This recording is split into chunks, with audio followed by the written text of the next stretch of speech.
These soft skills can indeed produce hard sales results.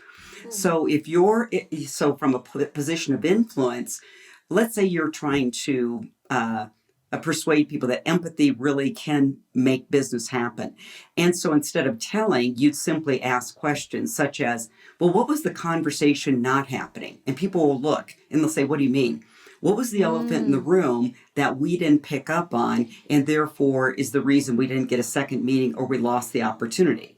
And so I think when you're starting to influence people, this is what I realized 10 years ago when we started working with this body of work. You had to be very good at linking it to hard sales results because, frankly, people are at a point where, especially right now, where I'm seeing is we've got to hit the physiological needs, Maslow's hierarchy of needs, right? Economic security, physiological security, and that really never goes away. So as you're starting to bring this in, become very good at linking the cost of not having EQ.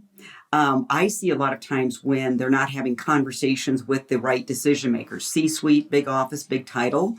Yeah. Well, then we've got to say, well, is that lack of knowledge? We've taught them all the org chart, user buyer, technical buyer, all those great terms. Or is it a belief system? I don't have the confidence. How many deals are we losing because of that? And so it's asking the provocative questions where they start going, well, and you can say, well, can they demonstrate the selling skills? And this is when I really got convinced they could actually demonstrate the skills in a role play.